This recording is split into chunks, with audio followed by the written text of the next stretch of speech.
Welcome to Lifecycle Talks, a series of talks presenting the research front to keep you up to date with the science and application of the lifecycle perspective. Today's Lifecycle Talk is Can LCA support sustainability reporting? Where we will learn more about how LCA serves as a valuable method for organizations seeking to assess the environmental impacts of product portfolio and to comply with sustainability reporting by providing robust data and insights. My name is Anna Wikström, and I'm happy to welcome our guest for today, Stefano Zuin, Competence Area Lead of Electrolux Group, Product Strategy, Innovation and Sustainability Team. Before we start, I would just want to give you some practical information. All Lifecycle Talks will be published and available on the Swedish Lifecycle Center YouTube channel after the live event has ended. The raise hand function will not be used in Lifecycle Talks, but please feel free to submit your questions using the Q&A function, and we will select a few to address during the Q&A session after the presentation. I will start with a warm-up question for you, Stefano. What motivated you start working with LCA and lifecycle perspective? But I would say the urgency of environmental issues. We have different environmental issues increased over time as a water scarcity, loss of biodiversity. So my desire was to apply lifecycle perspective to assess and to understand these impacts. Thank you, and a warm welcome. It is time for your Lifecycle Talk. Okay, good morning to everyone. Let me start my talk before discussing more in depth how we are using LCA for our sustainability report. Let me to introduce in a nutshell the Electrolux Group. The Electrolux Group is a leading global appliance company. Our vision is to be the home appliance industry leader in consumer satisfaction by delivering outstanding lifetime experience with solutions that always get better. And under our brands, including Electrolux, IAJ, and Frigidaire, we sell appliances in over 120 markets. Our sustainability strategy, named For the Better, is well embedded in the Electrolux Group's strategy. As a global leader in household appliances, we have an opportunity to help create more sustainable and enjoyable living for more people around the world.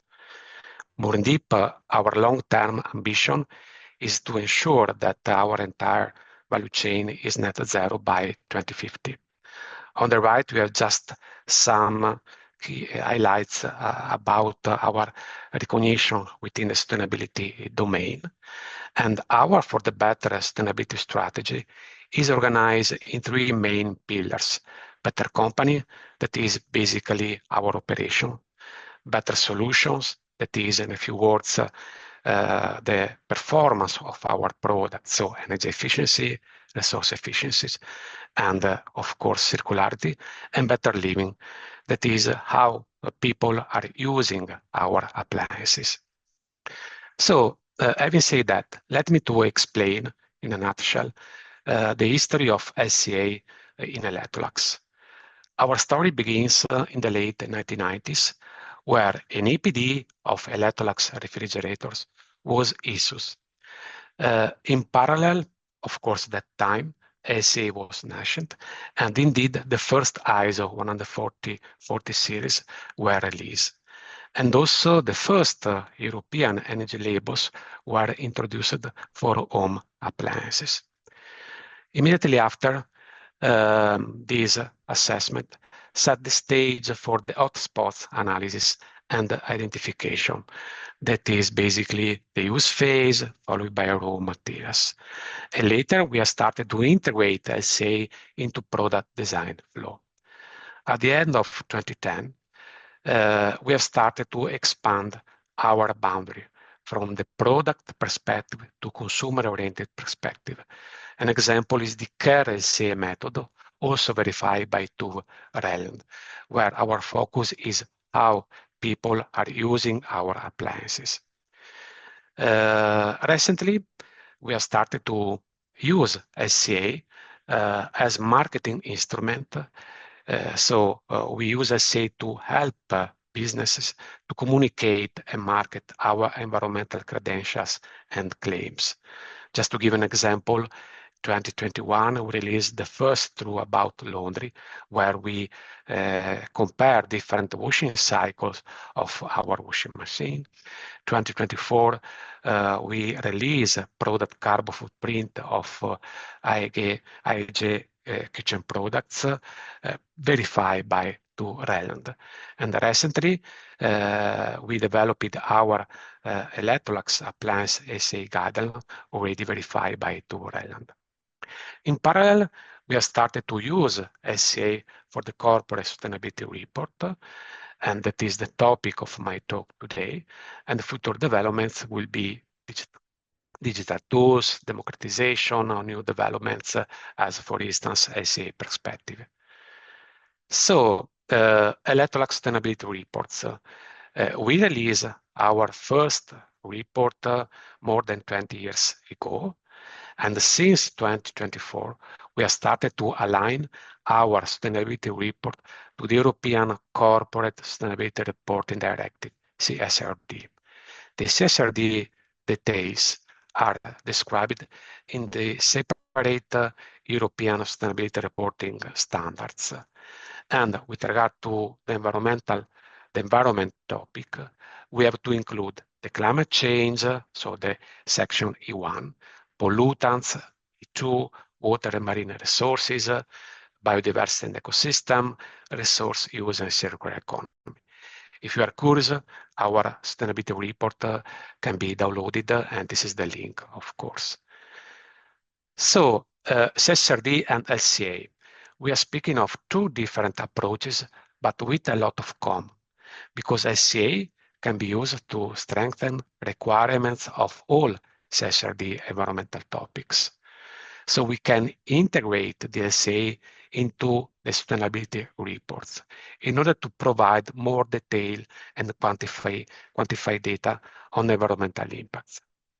In this table, I try to link the different CSRD requirements, for example, climate change, where we need to report greenhouse gases emissions across scope 1, 2, and 3, with the LCA, where we know there is the GWP impact category, and we can quantify the impact of GHG emissions.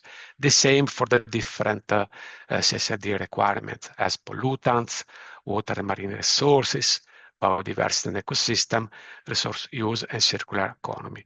Of course, LCA can convert these emissions, this data, into environmental indicators that we can use for our report.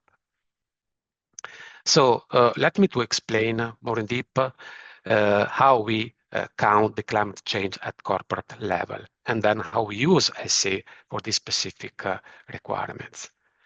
We account our greenhouse gases emissions to be used in this CSRD E1 section in accordance with GHG protocol, an international and well-recognized scheme to account GHG emissions.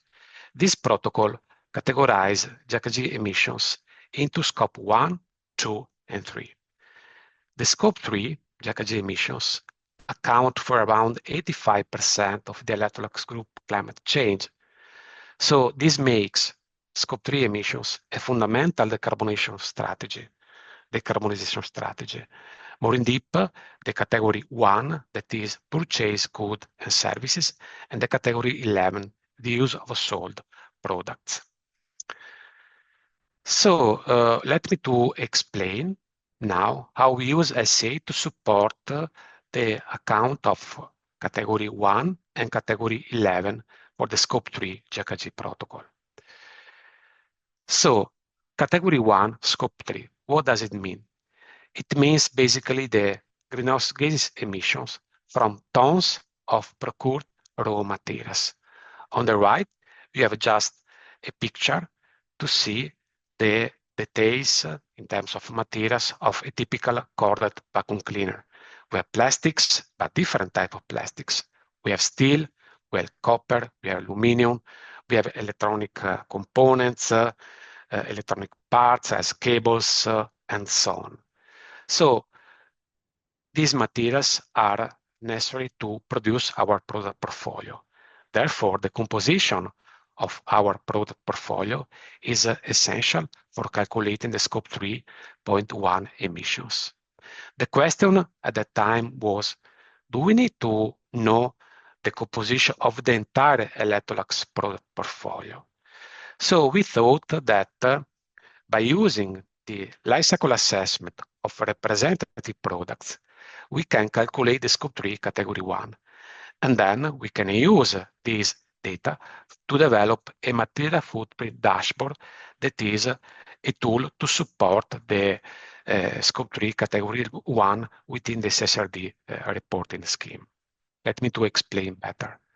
LCA matters because we have a complex product portfolio, size and diversity of our portfolio.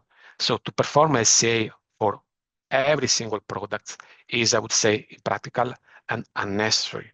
So we focus our LCA on representative products that are specific product categories, specific appliance model, chosen for different reasons, for environmental performance. Of course, this selection is primarily guided by the annual sales volumes, product features, and market relevance. So far, we have performed the LCA of over 50 representative products, covering more than 80% of the units sold. From a mass perspective, this corresponds to around 90% of the total weight of the Electrolux product portfolio. And this is the data sets which can provide valuable insights for the Scope 3 category 1. Indeed, the approach to connect the LCA with Scope 3 category 1 is represented in these slides. On the left, you have, as a first box, the Electrolux product portfolio. Our different product categories are represented by different figures with different colors or background. Okay, we can't analyze all products of the Electrolux Group. We are speaking of millions of appliances. So we focus on representative products, and we have LCA of representative products, a subset of the product portfolio. From this LCA, we can extrapolate the bill of material of these representative products. That is, in a few words, the share of materials in percentage and their weight, for example, a representative products. Then, by multiplying the sales of volume with the share of material and their weight for these representative products, we can calculate the material footprint of this product category that are basically the tons of material for these specific product categories. The same approach can be, of course, adopted for all representative products analyzed by LCA, that is the step 4, in order to obtain the overall material footprint, the overall tons of steel, plastics, electronics, other metals procured by Electrolux to produce the entire product portfolio. Then, in the step 5, by using the emission factors of materials from life cycle inventory database, we can convert the tons of these materials into environmental impacts in order to have the environmental impacts of the Electrolux material footprint. This is the approach we use to connect the LCA with Scope 3 category 1. Let me show an example with a dishwasher category. On the left, you have in the first box the different Electrolux dishwasher categories. We have built-in dishwasher, freestanding dishwasher, full-size dishwasher, compact dishwasher. We have LCA of a representative product that is for us the full size for different reasons. Okay, so from this full size dishwasher, we have the BOM already prepared because, of course, for performing LCA of our appliance, we need to know exactly the composition. On the right, we have a table where you can see the share in percentage and the weight of metals organized in ferrous metals, so steel, for example, galvanized steel, stainless steel. In this slide, I show the aggregated data, but we have, of course, all the details. Non-ferrous metals, coppers, aluminum, and so on. Different type of plastics, the electronics, packaging, and others. And then, of course, we know the units of full-size dishwasher sold, for example, last year, 2025. By multiplying, we can extrapolate the material footprint. So the tons of metals, ferrous, the tons of metals, non-ferrous, and so on. And then by using, for instance, the EcoInvent database, we know the kilogram of CO2 equivalent per kilogram of material, we can obtain this chart where you have basically the mass of materials, but also the climate change of materials. In this case, we can represent the percentage, but of course, we can elaborate a little bit to obtain the kilogram of CO2 equivalent per different materials categories and so on. And this is basically the approach we use for supporting the calculation of scope 3 category 1.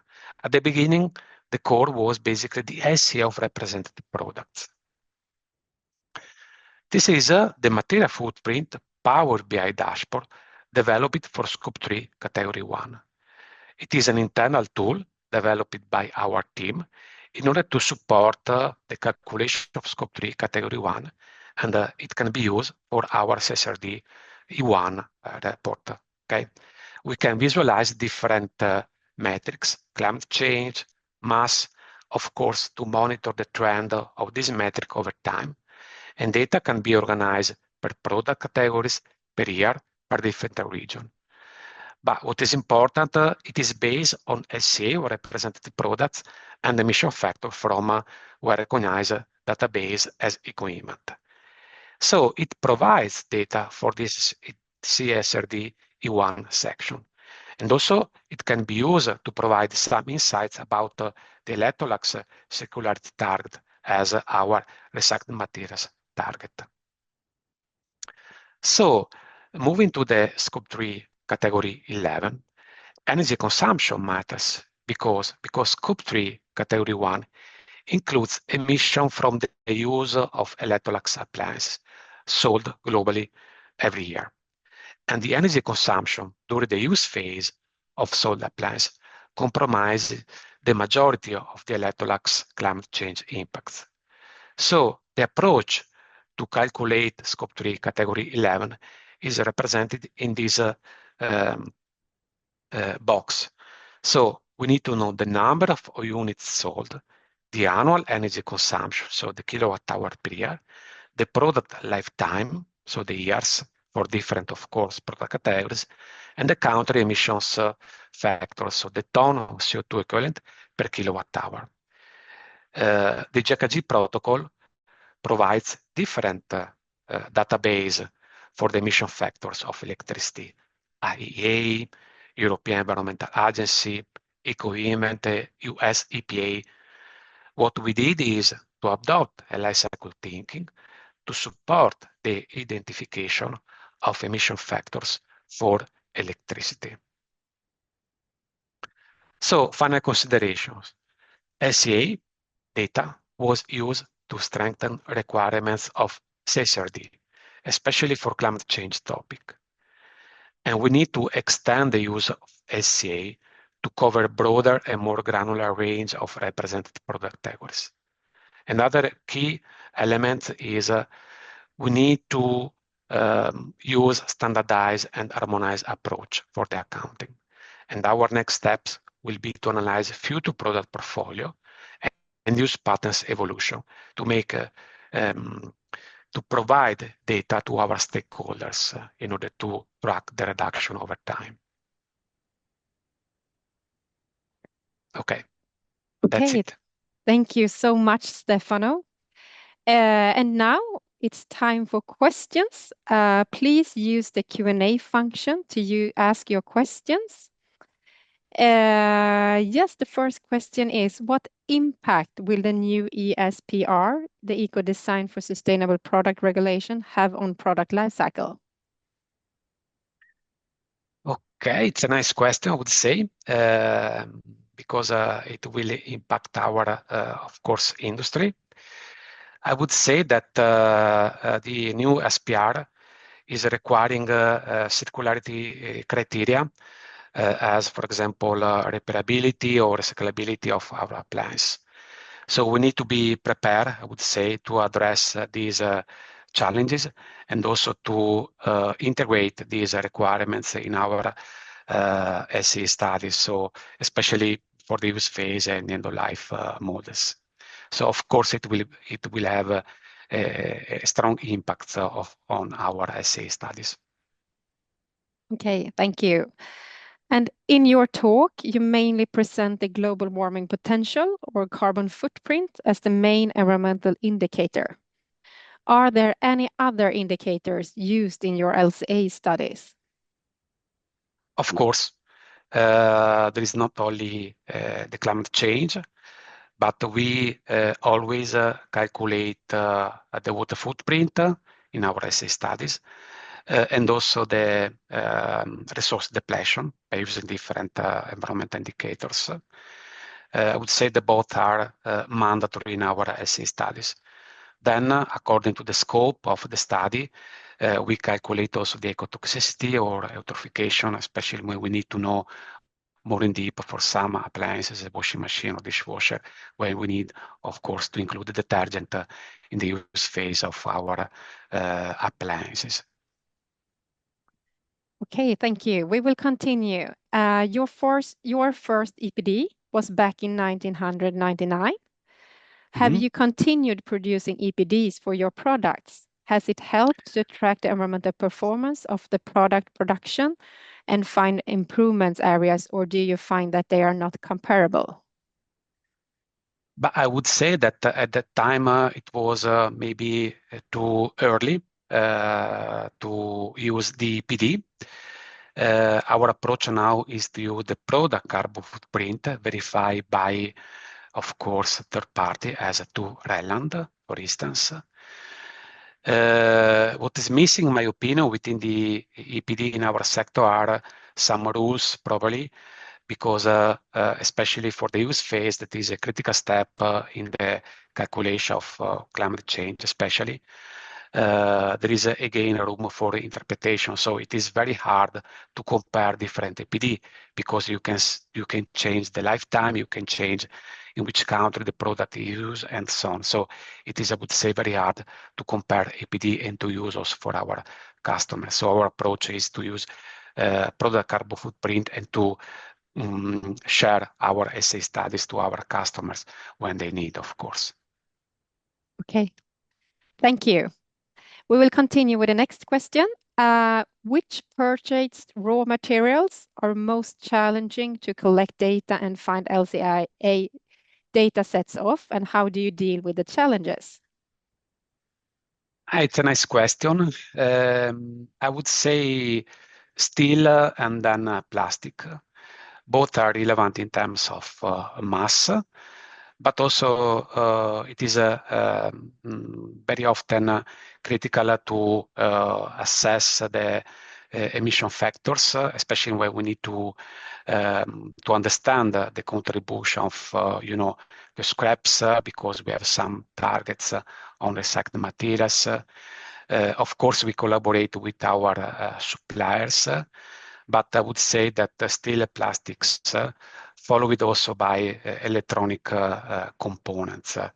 These are the three critical, I would say, materials which is not so easy to calculate the emission factors because there are different sources, different allocation rules, and so on. So yes, I would say that these are the key materials for us. Great, thank you so much. We will continue with another question from the Q&A. how detailed are your emission factors for the material categories? Do you include recycled content, material supplier origin, etc.? Of course, we include the recycled materials in our accounting. And for this reason, we work closely with our suppliers to know the CO2 impacts of recycled plastics we use in our products.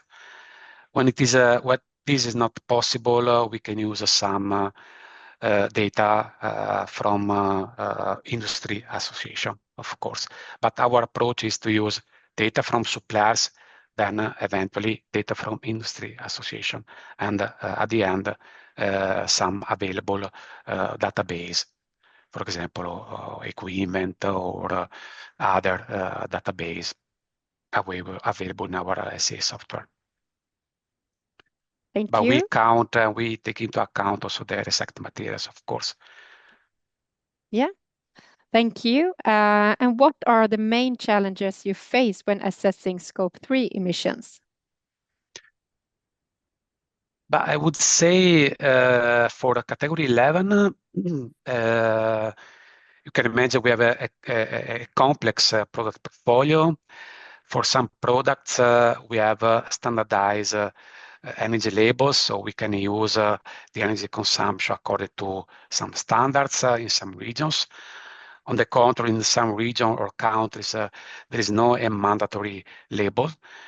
So we need to harmonize a little bit this approach and try to use a consistent approach to use the kilowatt hour per year of our products. And then, of course, what we did in the past is to identify the properly emission factors in different countries to understand the difference between one database to another one, and to use, where possible, a standardized approach, especially for the energy consumption and also the expected lifetime, because, of course, it depends on how our consumers are using the appliances. Okay, thank you.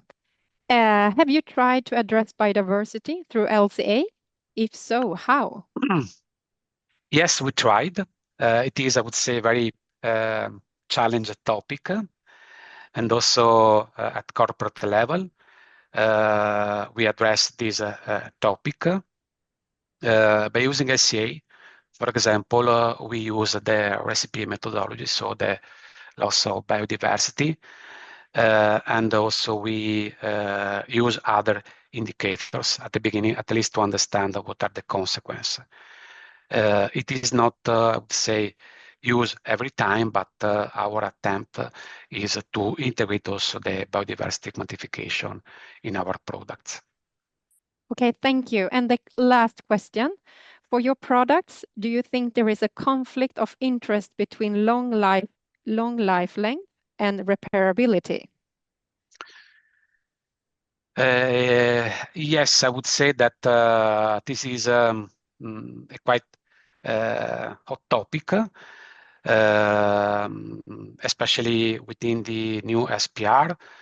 They need to include the repairability and then to prolong the lifetime of our products. We have already included in our analysis this type of approach, especially if it is better from an environmental angle to prolong the lifetime of our products by repairing or eventually to use more energy efficiency products, because it depends on scenario and different variables. So, but I would say yes, this is a quite challenging topic. Okay, thank you so much, Stefano Zuin, LCA Thank you. expert at Electrolux. Great. And Thank you very much. Thank you. And if you're interested to know more about this topic, these publications are a good start. And all that is listed on this slide can also be found on the Swedish Life Cycle Center website in the calendar event for this talk. The Life Cycle Talks are published by the Innovation Cluster for the Life Cycle Perspective and Swedish Life Cycle Center. And thanks for listening. The next Life Cycle Talk will be on April the 16th with Anna Furberg at KTH. And please follow Swedish Lifecycle Center on LinkedIn and feel free to subscribe to our newsletter to keep up to date with Lifecycle Talks and our other events and information. Thank you so much and goodbye.